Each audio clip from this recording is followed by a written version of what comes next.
এই হত্যার সঙ্গে এবং অপরাধমূলক ষড়যন্ত্রের সঙ্গে এই আসাদুজ্জামান নূরের সহযোগিতা এবং সংশ্লিষ্টতা পাওয়ার কারণে তাকে প্রাথমিক জিজ্ঞাসাবাদ করে বিজ্ঞ আদালতে আমরা রিমান্ড বাতিল চেয়েছিলাম এবং জামিন চেয়েছি।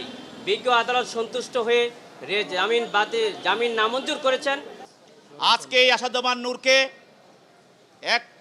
একটি হত্যা মামলায়, এটা হলো মিরপুর থানা হত্যা মামলায় ভিকটিম সিয়াম সর্দার পুলিশের গুলিতে নিহত হয়।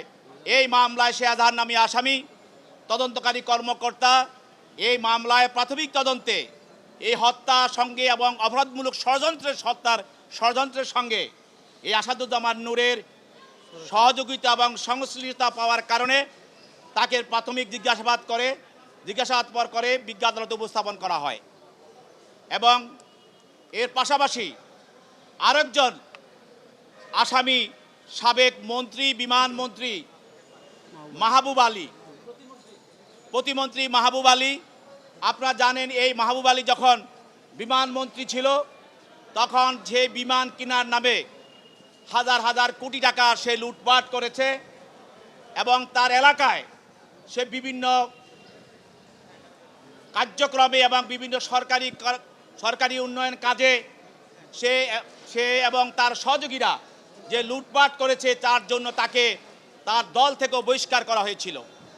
সেই মাহবুব আলী তাকে এই হত্যা মামলার সঙ্গে আজকে তদন্তকারী কর্মকর্তা আদালতে উপস্থাপিত করে এবং তদন্তকারী কর্মকর্তা প্রাথমিক তদন্তে এই মাহবুব আলীর ওই হত্যার সঙ্গে সংশ্লিষ্টতা এবং তার যোগসাজশ পায়, যার জন্য তার বিরুদ্ধেও আজকে এই আদালতে উপস্থাপন করে তাকে জেল খেতে পাঠানোর জন্য নিবেদন করে। আসামি পক্ষে তাদের আইনজীবীরা দরখাস্ত দিয়ে তাদের জামিনের প্রার্থনা করেন এবং এই জামিনের প্রার্থনার বিরোধিতা করে আমরা বলি এই আসামিরা স্বৈরাচারের দোষর, হত্যা এবং গণহত্যা এবং মানবতা বিরোধী কার্যক্রমের সঙ্গে তারা জড়িত। তারা যদি জামিনে মুক্তি পায় তাহলে দেশে আবার বিশৃঙ্খলা সৃষ্টি করবে, স্বৈরাচারকে সহযোগিতা করবে, স্বৈরাচার দোষর যারা আছে তাদের সঙ্গে মিলে দেশে একটি অস্থিতিশীল পরিস্থিতি সৃষ্টি করবে। দেশে মানুষ যাতে শান্তিতে বসবাস করছে, মানুষের মুখে যে হাসি ফুটে উঠেছে সেটা তারা নিঃস্বাত করে দেওয়া তারা ষড়যন্ত্র করবে। সেই জন্য শান্তি শৃঙ্খলা তারা বিঘ্নিত করবে। এই জন্য তাদের জামিন নামঞ্জুর করে তাদেরকে জেল হাজতে প্রেরণ করা হোক। বিজ্ঞ আদালত উভয় পক্ষের শুনানি অন্তে এই আসামিদেরকে জেল হাজতে প্রেরণ করেন। একজন হচ্ছে সাবেক মন্ত্রী এবং এমপি, বিশিষ্ট নাট্য ব্যক্তিত্ব আসাদুজ্জামান নূর। আরেকজন হচ্ছে সাবেক বেসরকারি বিমান ও পর্যটন প্রতিমন্ত্রী অ্যাডভোকেট মাহবুব আলী। আরেকজন হচ্ছে প্রশাসনের এসআই শাহাদাত হোসেনকে বিজ্ঞ আদালতে প্রেরণ করে শাহাদাত হোসেন এসআই ওনারকে 10 দিন রিমান্ড চাওয়া হয়েছিল। আর বাকি যে দুইজন ছিল তাদেরকে রিমান্ড চাওয়া হয় নাই, শুধু আমরা জামিনের পিটিশন দিয়েছি। আমরা রিমান্ডটা বলি যে এসআই শাহাদাত হোসেন উনি একজন পুলিশের কর্মকর্তা।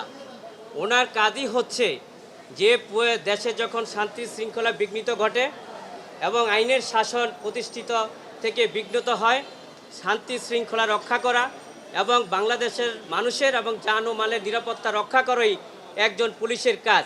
সেই উপরের নির্দেশনা অনুযায়ী তার কর্মরত ঊর্ধ্বতন কর্তৃপক্ষের নির্দেশ অনুযায়ী দায়িত্ব পালন করেছে। এইখানে সে হত্যার ইন্ধন দিয়েছে বা কোনো কুপরামর্শ দিয়েছে, প্ররোচিত করেছে, এই ধরনের ঘটনায় কোনো সম্পৃক্ত নাই এবং ফরওয়ার্ডিংয়েও সুস্পষ্ট কোনো উল্লেখ নেই। আরেকটু হলে এই মার্ডার মামলায় উনি প্রত্যক্ষ বা পরোক্ষভাবে জড়িত নন। কারণ হচ্ছে উনি রাষ্ট্রের দায়িত্ব পালন করেছেন, রাষ্ট্রের প্রতিনিধি হিসাবে, প্রশাসনিক দায়িত্ব হিসাবে উনি পালন করেছেন। আমরা বিজ্ঞ আদালতে সেই সাবমিশনগুলি নিয়েছি এবং বিজ্ঞ আদালতে আমরা রিমান্ড বাতিল চেয়েছিলাম এবং জামিন চেয়েছি। বিজ্ঞ আদালত সন্তুষ্ট হয়ে জামিন নামঞ্জুর করেছেন এবং 6 দিনের রিমান্ড মঞ্জুর করেছেন। আমরা যে মাহবুব আলীর পক্ষে আমরা রিমান্ড চাওয়া হয় নাই এবং আসাদুজ্জামান নূরের ব্যাপারেও জামিন চাওয়া হয় নাই। এতে প্রতীয়মান হয় যে এই ঘটনার সাথে তারা কোনো প্রত্যক্ষ জড়িত না, এই ঘটনার সাথে তারা জড়িত না। যেহেতু তাদের মামলায় রিমান্ড চাওয়া হয় নাই, শুধু রাজনৈতিক কারণে তাদেরকে এই মামলা সম্পৃক্ত করা হয়েছে। কারণ আসাদুজ্জামান নূর একজন নাট্য ব্যক্তিত্ব ছিলেন, আপনারা সবাই চিনেন যে বাকের খানি হিসাবে, তাই না? এক মিনিট শেষ করি। পরবর্তীতে তাদেরকে জামিন নামঞ্জুর করা হয়েছিল।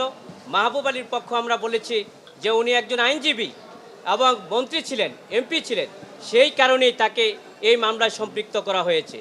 এই মামলাগুলির সাথে তাদের কোনো সম্পৃক্ততা নেই, কোনো জড়িত নেই এবং সুনির্দিষ্ট কোনো অভিযোগ নেই। আমরা বিজ্ঞ আদালত সন্তুষ্ট হয়ে জামিন নামঞ্জুর করে সিডব্লিউ জেল হাজতে প্রেরণ করেছে।